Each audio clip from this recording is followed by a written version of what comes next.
In Ouagadougou, Burkina Faso's capital, young people wave Russian flags alongside their own, chanting for a leader who has become a hero to some and a villain to others. At the center of this scene is Captain Ibrahim Traore, Africa's youngest leader, a 37-year-old military man who seized power in a 2022 coup and flipped Burkina Faso's alliances upside down. Gone are the days of cozy ties with France, the former colonial power. Now, Traore is shaking hands with Vladimir Putin, sparking whispers across Africa and the West. Is Burkina Faso becoming Putin's puppet? Or is Traore carving his own path? This is the story of a bold, controversial alliance that's got the world watching and arguing. Ibrahim Traore wasn't born to rule.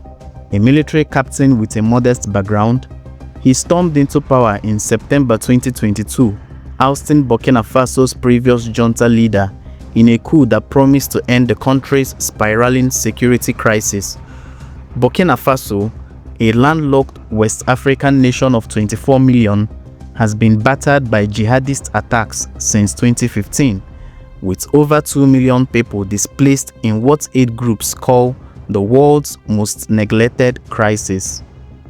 Traore, with his berets and fiery speeches, sold himself as the solution, a Pan-Africanist ready to break free from Western dominance and restore Burkina Faso's pride.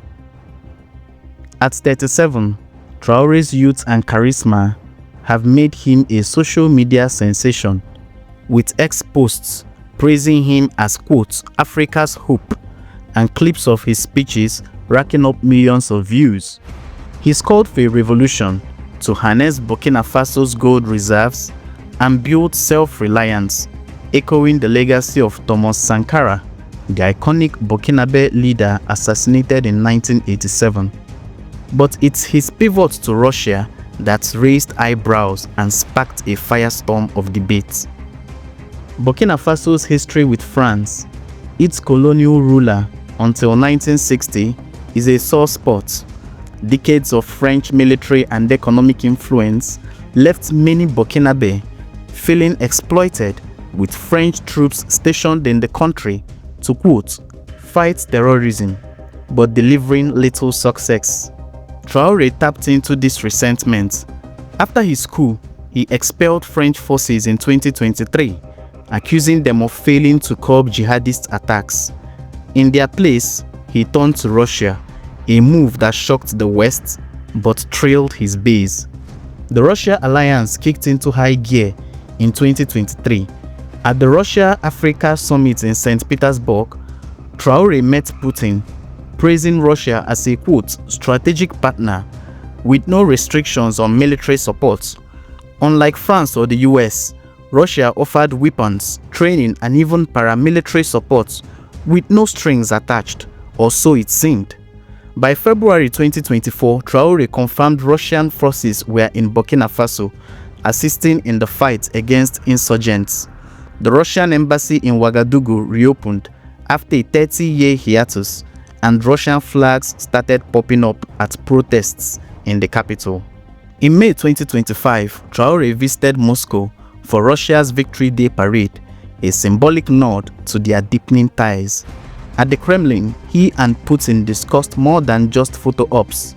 Traore pushed for Russian help in science and education, asking for university branches to train young Burkinabe in engineering and industry. Putin promised to double scholarships for Burkinabe students, with 27 more funded for 2024-2025 session, and pledged to keep supporting Burkina Faso's fight against radical groups. But the alliance isn't just about textbooks and guns.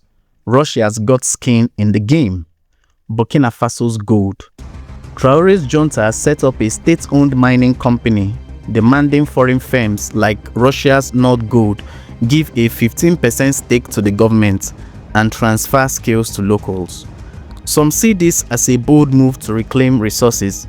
Others, like US General Michael Langley, claim Traore's trading gold for Russian protection, undermining his anti-imperialist cred. So is Traore Putin's puppet? The answer is not black and white. His supporters, especially young Africans on X, call him a hero, pointing to posts like African Archives, claiming Putin sent special forces to protect him after a 2025 coup attempt.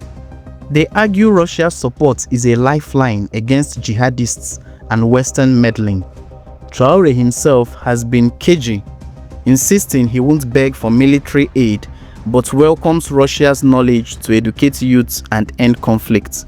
His fans see this as savvy diplomacy, not servitude. Critics, though, smell a setup.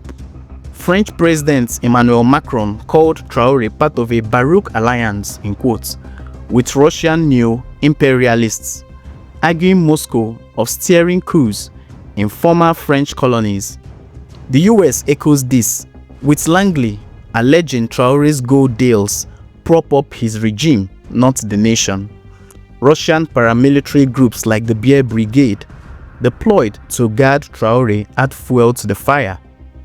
When hundreds of these troops left for Ukraine in August 2024, it raised questions about Russia's commitments or whether Traore is just a pawn in Putin's bigger game.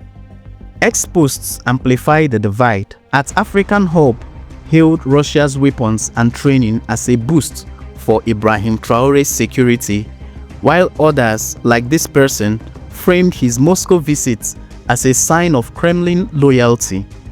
Meanwhile, a viral claim that Putin called Traore like a son, in quotes, was debunked, showing how disinformation swirls around this alliance. Russia's propaganda machine via outlets like African Initiative pushes pro-Traore narratives with banners in Ouagadougou pairing him with Putin.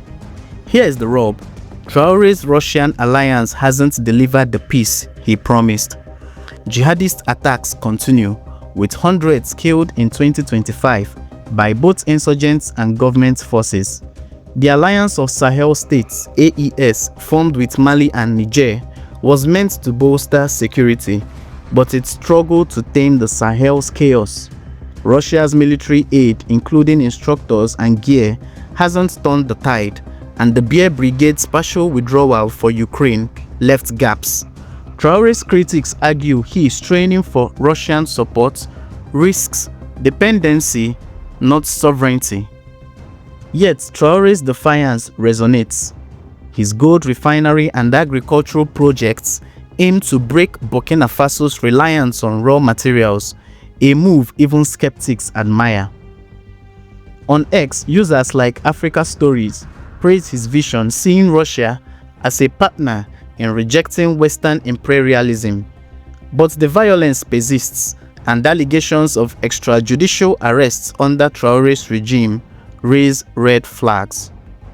This isn't just about Burkina Faso.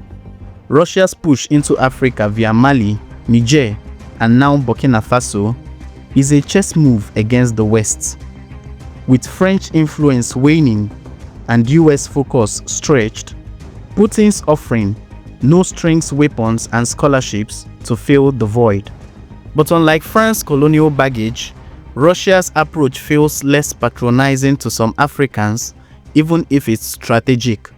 Traore's Kremlin visits and gold deals suggest he's playing the game. But at what cost? If Russia stretched thin by Ukraine, can it deliver for Burkina Faso? The West isn't happy with what's going on. France and the US accuse Russia of destabilizing the Sahel, with Ivory Coast alleging hosting anti-Traore plotters. Traore's armed appearance at Ghana's 2025 inauguration, pistol on hip, didn't help regional tensions. Yet his supporters see him as a bold leader, not a puppet, standing up to Western hypocrisy. Thank you for joining us today. Do not forget to like, share, and subscribe. See you later.